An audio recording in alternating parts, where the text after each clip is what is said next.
Well, good afternoon, everybody. Get this started. I'm proud to be here with many of our legislative colleagues. I'm proud to be here with Pro Tem McGuire and, of course, our governor, Mr. Gavin Newsom. This is a dangerous moment for our country. And we are here to meet that moment as Californians, as legislators.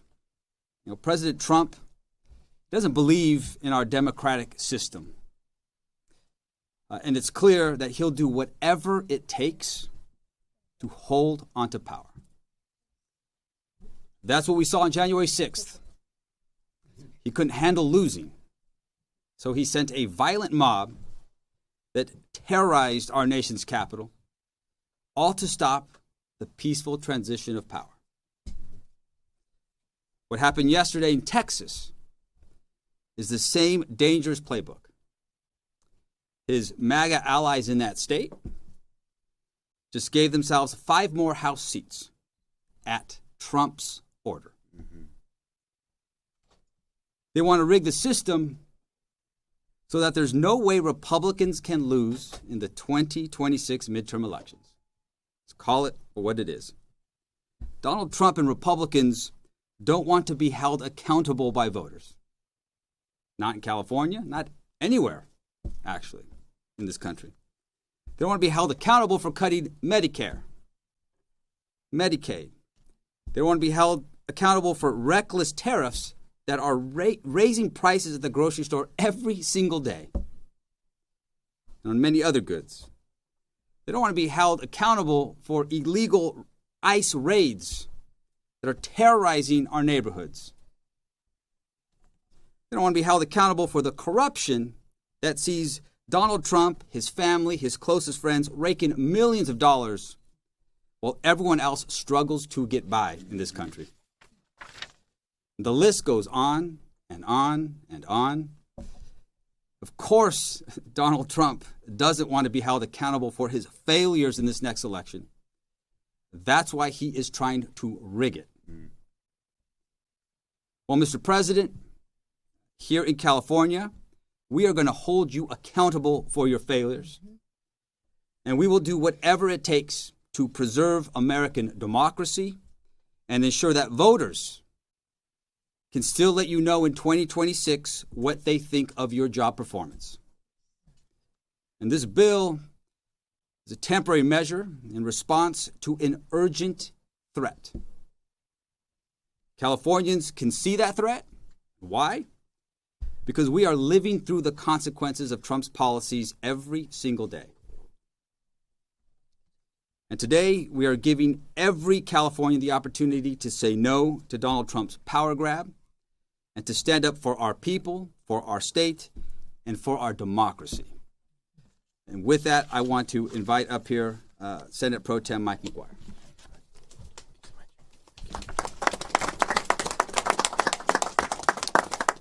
Well, good afternoon. I want to take a moment to acknowledge Speaker Rivas. I've said it before, and I'm going to say it again, and I'll continue to say it. He is one of the best in the nation. We are so grateful that he is helping lead California, and I'm grateful to call him a partner and a friend. And thank you so much, Mr. Speaker, for all your work. I want to acknowledge the governor who has had the backbone to be able to stand up against Donald Trump, one of the few. And accountability is coming, thanks to California. I also want to acknowledge the senators, the assembly members who have moved this historic legislation forward today. And we are here this afternoon because we're putting our faith in our fellow Californians to do the sacred duty to walk into the voting booth, sit at their kitchen table, and do their best to do the right thing. Cast their vote in one of the most consequential elections that we will have in our lifetime. And let's be honest, let's get through the rhetoric. We all know we wouldn't be here in this situation if it weren't for the nefarious actions of Republican leaders in Texas and their boss, Donald Trump. Actions of Republicans in Texas that have now been compounded by inaction from Republicans in California. Let's be crystal clear. All of this entire circus could have been avoided nullifying nearly a century of election protocols. We know that this is just the start. Redistricting is the first step in Donald Trump's playbook. He said the quiet part out loud earlier this week. They're coming after mail-in voting to disenfranchise tens of millions of Americans. Next stop, the census. Our Republican colleagues, all this week here in California, Republican leaders have gone on TV, had press conferences, did live events on their social media, expressing outrage about the action that California is taking. But what they forgot to mention is how we got here. We got here because of Greg Abbott, Republican leaders in Texas, and their boss, Donald Trump. They started all of this. And sometimes in life, you have to stand for the greater good, even though you may lose your job as an elected leader. Sometimes you have to tell your boss no. You have to do something constructive, do everything in your power to ensure free and fair elections. And that's what Democrats did today here in California. And certainly you have to do more than vote against redistricting reforms the way Republicans have year after year after year. Their votes are public. They have voted against the vast majority of independent redistricting reforms advanced in this legislature over this past decade. You know, it is offensive to be able to see these sham lawsuits that Republican leaders in California are advancing. We called it the Scaramucci of the lawsuits in the last 48 hours. The Supreme Court rejected it. And it's offensive because their brethren are literally tracking elected leaders with state troopers, calling in the FBI, locking legislators in the chambers, and dragging a female legislator out of the bathroom just simply because she didn't have permission to go. Here is, I think, all of our concern. We've seen this story play out in history. The hypocrisy today may save them for today, but it won't save their hides tomorrow. Because the secret police and the Mar-a-Lago goons, they're going to find a way and a reason to come after them as well, just like they're doing Democratic mayors and leaders across this nation. All of us support independent redistricting here in California and every state in this union.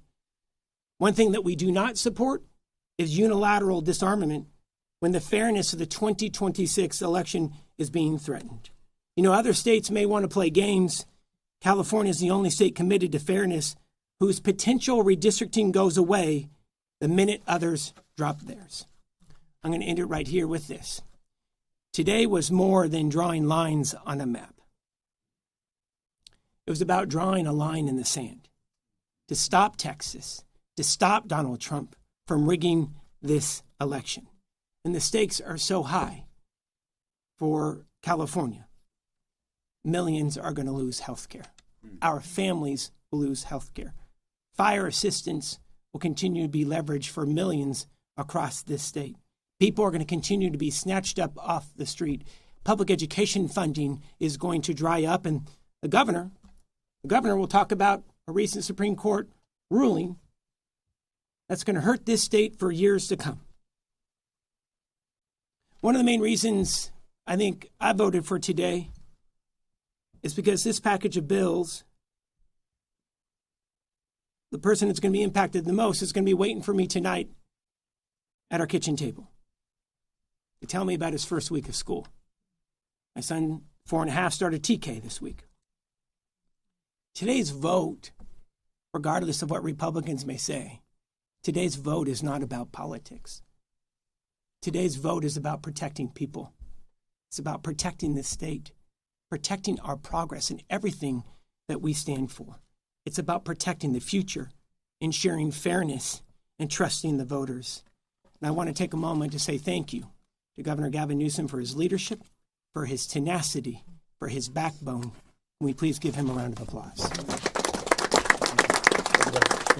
Thank you. Thank you, Mr. Pro Tem. Thank you, Mr. Speaker. To all of the leaders that are assembled here today, thank you for an outstanding job. Thank you for your faith and devotion to this larger cause, democracy, that I think should unite all of us, regardless of our political party and political stripes. Let me just briefly reinforce, because I'm eager to sign a bill that no other governor in U.S. history has ever signed, a bill that will put the maps in front of the voters. We will be the first state in U.S. history to, in the most democratic way, submit to the people of our state the ability to determine their own maps. That simply has not been done. But I want to first just briefly back up and pick up a little bit on what the Speaker and the Pro Tem said, and just remind everybody what they reminded you that need to be reminded, all of us again, of how we got here. We got here because the President of the United States is struggling. We got here because the President of the United States is one of the most unpopular presidents in U.S. history. We got here because he recognizes that he will lose the election. Congress will go back into the hands of the Democratic Party next November. We got here because of his failed policies. Those are being exposed hour by hour, reinforced today by Walmart announcing they'll be raising prices because of the tax increases, because of the tariffs. Reminded every day by a slowing economy, growing mistrust, distrust all across this nation. Across the board, he is failing. He recognized that, and that's why he made a phone call to Greg Abbott asking for 5 seats. Can't win by playing by traditional sets of rules. He plays by no rules. I remind you all the time, it's not the rule of law, it's the rule of dawn. And we're standing up to that. We're responding to that. They fired the first shot, Texas.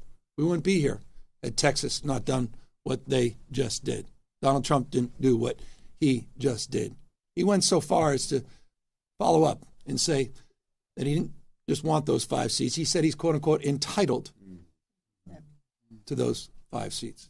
Just pause and reflect on that. Everything should have just stopped there. The President of the United States claiming he's entitled to 5 seats. That should put chills up your spine. Every Republican, not just Democrat and Independent, every American. Those enduring values that we celebrate, just celebrated 249 years, the best of the Roman Republic, Greek democracy, the rule of law, co-equal branches of government, popular sovereignty. What we'll celebrate, will we? Next year, the 250th anniversary. Masked men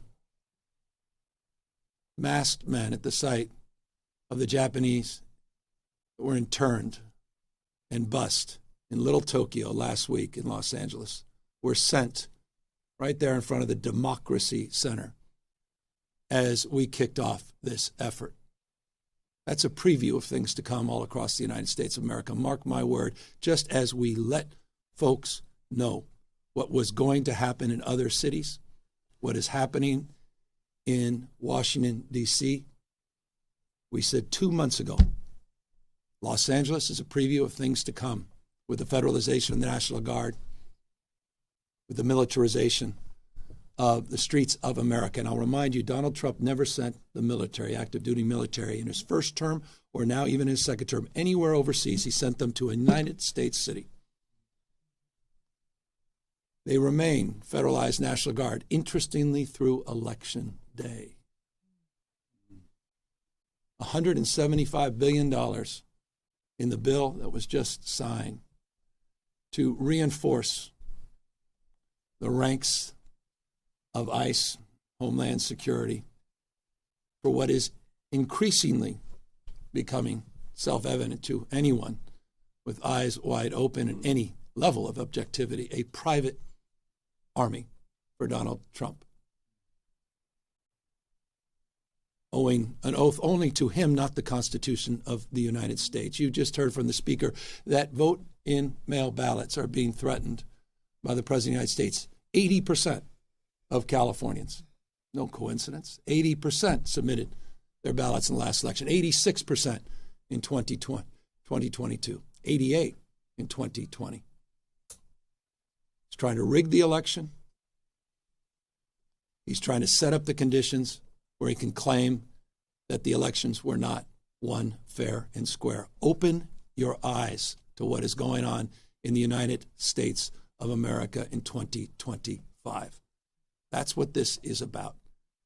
We're responding what occurred in Texas.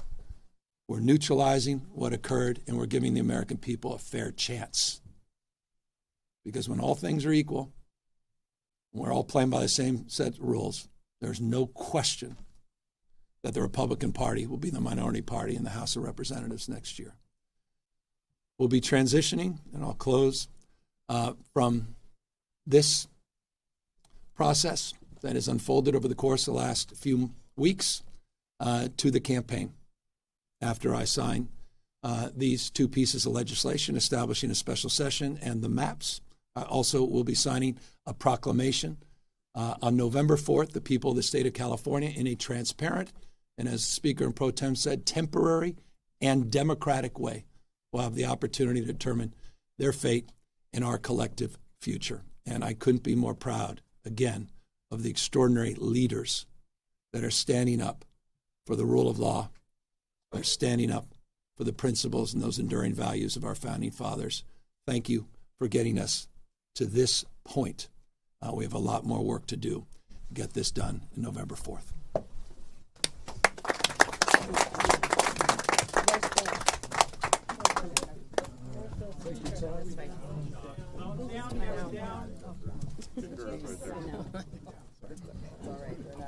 It's okay. We'll see it from here. Yeah. Well, here we go. Everybody's trying to get over there.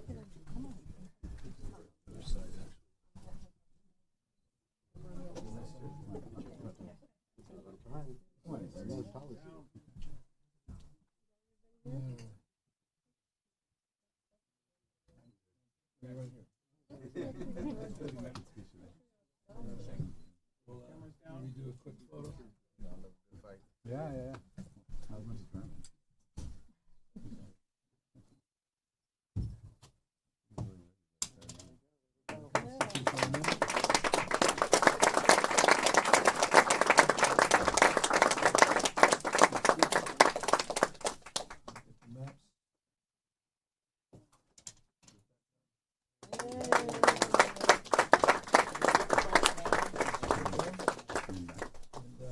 We'll establish the formality with the special election proclamation. We'll establish November 4th. This